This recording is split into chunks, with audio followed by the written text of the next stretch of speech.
Hey,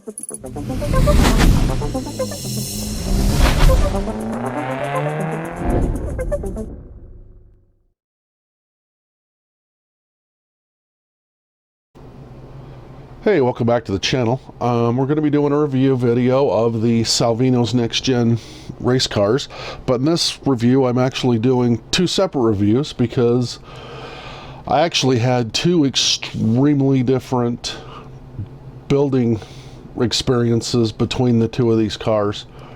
So to give you a little bit of background on that, I bought these back when they very first come out, 2022, 2023. And I bought the Hooters car first because I used to go to Hooters when I worked at TSA with some friends, and boy, I could tell you some stories.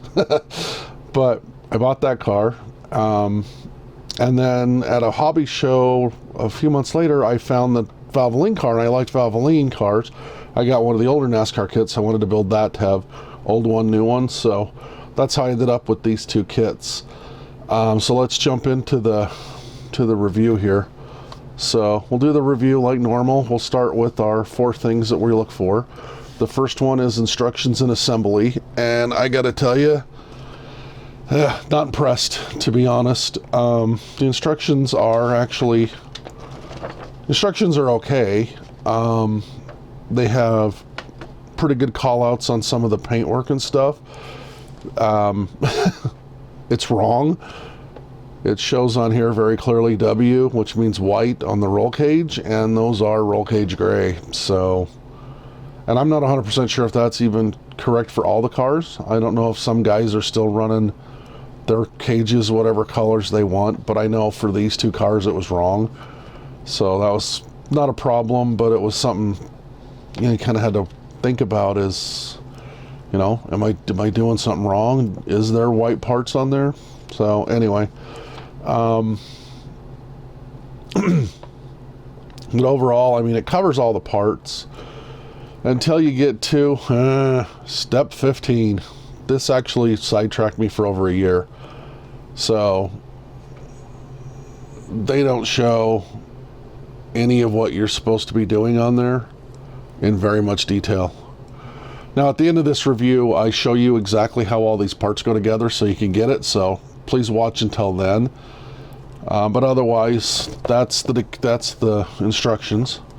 So the first car I built was the Valvoline car, and the instructions for the decals left a lot to be desired. I wasn't real happy with that. The Hooters car, they seem to go on fine. Decals actually fit really good, but we'll come back to that in a second. So the instructions on these are a little spotty. They could be better, I guess I should say. They're fine, you're going to get through it, but they could be better. And then number 2 on our review is fit and finish. And as you can see, these things are amazing. The number 5 car fought me every step of the way. So it's decaled, and then I did a 2K clear over the top of it. And it ate into the decals a little bit right here. And I think that's it. And I think that's just because I overloaded the car. By the time I was clearing it, I was just done with it. I had had enough of it, and I wasn't doing a really good job on it, to be 100% honest. And so I think I might have just flooded that a little bit, but that was it. I mean, as you can see, the bodies fit on the chassis good. The chassis go together really nice. One of the problems I had with the car is as you're building it, other stuff has to mate to it later, and it's hard to tell if you're on the right track or not because you can't fit anything together beforehand, if that makes sense. So I wasn't real happy with that, but everything does go together well. I didn't have very many problems with it. The 5 car I did. The 9 car I didn't. I'll explain that in a little bit. But everything goes together. It looks okay. Like I said, the bodies fit on real nice. They look really good. They look like a modern NASCAR. They got they look good. So that brings us to the finished model. And as I was about to say, they look like a modern NASCAR. Very nicely represented on the bench. I know in some of the reviews that I was looking at when I was building them, a lot of guys were complaining about stuff like, you know, this doesn't go as far as it should go. There's I guess you can see it, that a little line there. So I guess there, on most cars it goes to the front. This one starts right there. But anyway, someone from Salvino's I read had come out and said, yeah, that's great, but we're trying to make, you know, we're trying to make like all these different cars from the same model, so you kind of just get what you get, and that's fine. That's great. I mean, they look good. I'm super happy. This one was missing the clear rakes here. I don't know why the clear tree came down, and where it come off to where those were at, it looked like there's a little bubble or something. It was broken off and they weren't on there, so I don't have that on there. I don't care, it's fine, they still look good. And then the fourth thing we judge on is the price. I paid, I don't remember what I paid. I think it was under 30 bucks for this. This one I got at a show. It was an open box. I don't remember what I paid, but it was like super dirt cheap. I looked them up just before filming this, so the middle of May 2025. I could find them online between $35, $40 depending. It looks like the Valvoline one's a little harder to get than the Hooters car, but they had this one on eBay for $40, and they had this one on Amazon for $35. So they're a little expensive, to be honest. I think they're cool, and they got a lot of parts, and they go together, and they look good and everything, but it seems a little spendy to me, to be honest. So I have to give them an overall score. Now this, pay attention. This is the first one I built, and it fought me every step of the way, up to and including the 2K messing up those decals. Now, I don't know if that's a problem with the decals or if I just got in a super big hurry, but if I was to rate this car, I would give it a 2. I had no fun building it. I didn't like it, and it took forever. Now, I come back very shortly after, and I built the Hooters car. Taking the lessons I learned from the number 5 car, this thing went together great. It was a lot of fun, and if I was giving it a numerical rating, I would rate it an 8. Like I said, I think they're a little expensive for what they are, and the decals on both cars kind of fought me a little bit, which made the build not so much fun. But overall, I think they're fun. If you could pick one up and you can get it for inexpensive, I would recommend them. Just be a little wary on your first build. It might be a little harder than you expect, but they seem like they're pretty good. I actually have another one that I'm going to build, and then I have another couple of them I'd like to pick up.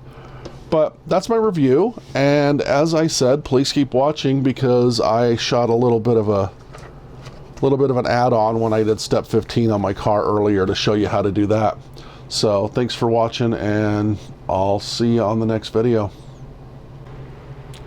Okay, so if you were confused by step 15 too, I made this little video to show how I worked through it and show how everything goes. I'm pretty sure a lot of you guys weren't, but it did. It really confused me. So anyway, let me show you what I'm talking about here. So on their instructions, they show the bar here, and then they show the bar here, and then they show the other bar over here, and I couldn't figure that out. That just, like, seriously, my brain saw that and I just was done. So anyway, it's actually very simple. The way I did mine was I started with this bar here, which is just this piece here, and if you notice, there's a little flat piece on that end that goes down. This end piece is flat also, that goes down. This has like a little square piece here, and then that has a little pin there. Now this is easy because the 2 flats sit on the bottom of the car.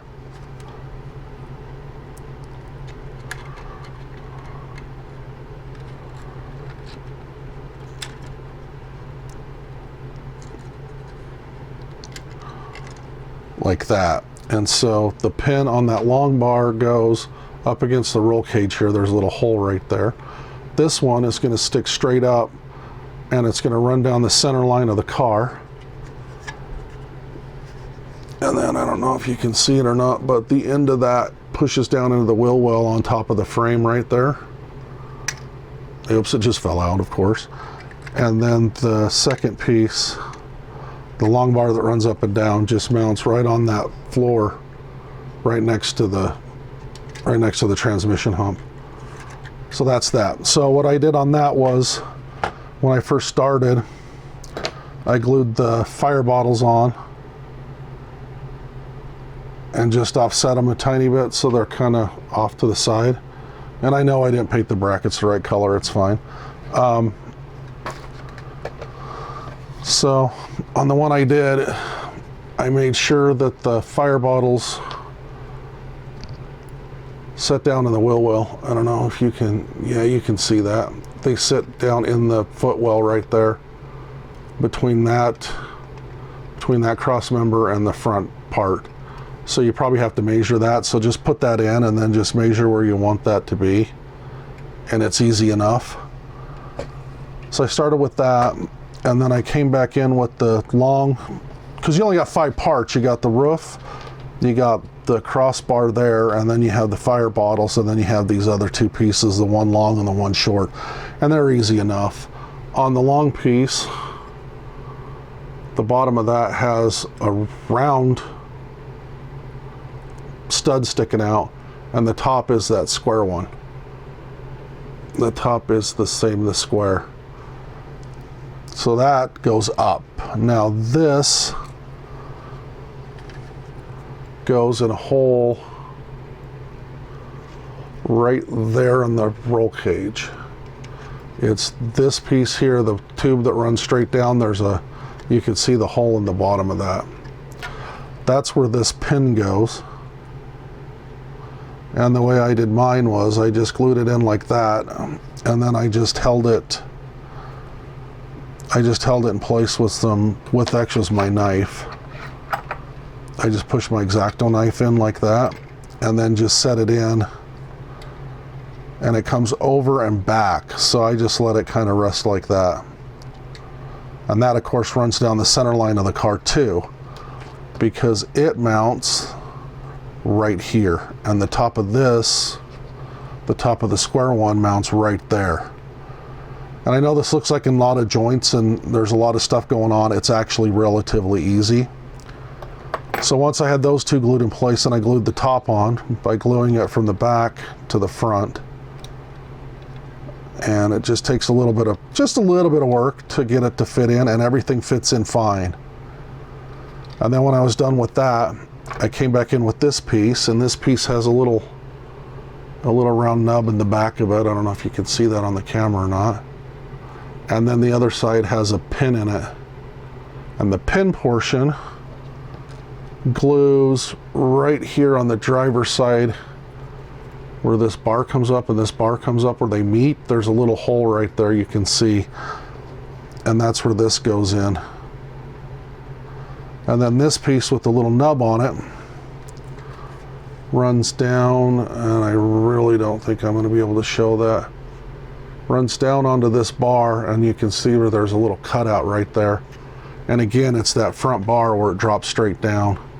There's a little cutout that holds that bar in place. And that just kind of comes up and back. It's this bar right here, and you can see where it goes from under the roll cage, and then it drops down to that piece of tubing down there, right by the edge of the seat. And so that's all those parts. That's how they all go together. And then the last bit is your mirror, which actually glues onto the top of this piece here. And when I did mine, the first one I did, I didn't glue it on before I glued the roof on, and so I had to just come in and just put it in later, and that worked fine. You could also probably just glue the mirror on up front on top and just glue it on to begin with. So anyway, that's up to you, however you want to do that, but that's the only piece. That's the last piece on that. So like I said, it's actually just 6 pieces. It's the crossbar, the 2 bars, the roof, and the fire bottle, and the mirror. I don't have them up here. But anyway, so that's all it is for step 15. And that's how I put them together. So if you found that step confusing, I hope this helps. If you need any more help with it, email me, contact me on Instagram, whatever. And so that's the end of this review video. Thanks for watching, and if you use code YouTube 10, you'll be able to buy all the colors we used on the cars, the exterior colors, all the blacks, the roll cage gray, all that stuff. We have all that. We have the tools, and yeah, we get you all set up. So thanks for watching, and I'll see you on the next one.